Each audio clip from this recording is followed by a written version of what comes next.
TP വധക്കേസ് പ്രതി ജ്യോതി ബാബുവിന് ജാമ്യം അനുവദിക്കുന്നതിനെ എതിർത്ത് സംസ്ഥാനം സുപ്രീംകോടതിയിൽ. ഹീനമായ കുറ്റകൃത്യത്തിൽ ഏർപ്പെട്ട പ്രതിക്ക് ജാമ്യം അനുവദിക്കുന്നത് തെറ്റായ സന്ദേശം നൽകും. ഹൈക്കോടതി കുറ്റക്കാരനെന്ന് വിധിച്ച ജ്യോതി ബാബുവിന് ജാമ്യം അനുവദിക്കരുതെന്നും സുപ്രീംകോടതിയിൽ സത്യവാങ്മൂലം സമർപ്പിച്ചു.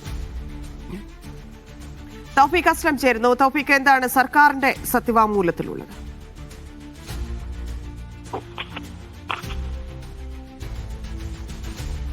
CPM നേതാവ് ജ്യോതി ബാബുവിനെ ജാമ്യം അനുവദിക്കുന്നതിനെ എതിർത്താണ് ഇപ്പോൾ സംസ്ഥാന സർക്കാർ സുപ്രീം കോടതിയിൽ മറുപടി നൽകിയിരിക്കുന്നത്. ഹീനമായ കുറ്റകൃത്യത്തിൽ ഏർപ്പെട്ട പ്രതിക്ക് ജാമ്യം അനുവദിക്കുന്നത് തെറ്റായ സന്ദേശം നൽകുമെന്നാണ് സംസ്ഥാനം ഇപ്പോൾ കോടതിയെ അറിയിച്ചിരിക്കുന്നത്. ഹൈക്കോടതി കുറ്റക്കാരനെന്ന് വിധിച്ച ജ്യോതി ബാബുവിന് ജാമ്യം അനുവദിക്കരുത് എന്ന് തന്നെയാണ് സംസ്ഥാന സർക്കാർ ഇപ്പോൾ കോടതിയിൽ നൽകിയ ഈ സത്യവാങ്മൂലത്തിലൂടെ പറയുന്നത്.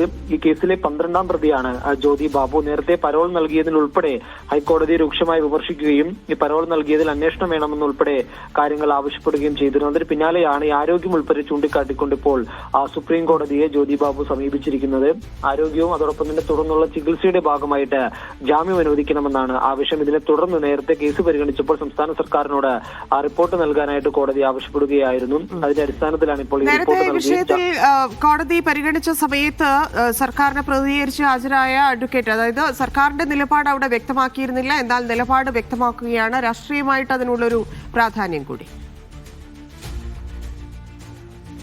തന്നെ ഈ കേസുമായി ബന്ധപ്പെട്ട് നേരത്തെ ഹൈക്കോടതി ഉൾപ്പെടെ ചില വിമർശനങ്ങൾ നടത്തിയിരുന്നു. കാരണം ഈ പരോൾ ഉൾപ്പെടെ നൽകുന്നത് എന്തിന്റെ അടിസ്ഥാനത്തിലാണ്, അല്ലെങ്കിൽ ഈ പരോൾ നൽകിയതിൽ അന്വേഷണം വേണമെന്നുൾപ്പെടെയുള്ള കാര്യങ്ങൾ ഹൈക്കോടതിയും ചൂണ്ടിക്കാട്ടിയിരുന്നു. അതിന് പിന്നാലെയാണ് ഈ ആരോഗ്യം ഉൾപ്പെടെ ചൂണ്ടിക്കാണിച്ചുകൊണ്ട് വീണ്ടും സുപ്രീം കോടതിയെ സമീപിക്കുകയും ഈ ആവശ്യം, അതായത് തനിക്ക് ജാമ്യം നൽകണമെന്ന് ജ്യോതി ബാബു ആവശ്യപ്പെടുകയുമായിരുന്നു. അതിനെതിരെ KK രമ ഉൾപ്പെടെ രംഗത്തെത്തിയിരുന്നു. സർക്കാരും ഹർജിക്കാരും തമ്മിൽ ഒത്തുകളിക്കുകയാണെന്ന് നേരത്തെ തന്നെ KK രമ അതിൽ ഒരു വിമർശനം നടത്തിയിരുന്നു. എന്നാൽ സുപ്രീം കോടതി ആദ്യഘട്ടത്തിൽ കേസ് പരിഗണിച്ചപ്പോൾ സർക്കാരിനോട് ഒരു വിശദീകരണം തേടുകയാണ് ഉണ്ടായത്. ആരോഗ്യ പ്രശ്നങ്ങൾ പരിഗണിച്ചതിന് ശേഷം അതിലൊരു തീരുമാനമെടുക്കാം എന്നുള്ള നിലപാടായിരുന്നു സുപ്രീം കോടതി സ്വീകരിച്ചത്. അതിനെ തുടർന്നാണ് സർക്കാരിനോട് റിപ്പോർട്ട് നൽകാൻ ആവശ്യപ്പെടുകയും സർക്കാർ ഇപ്പോൾ ആ റിപ്പോർട്ട് നൽകുകയും ചെയ്തിട്ടുണ്ട്.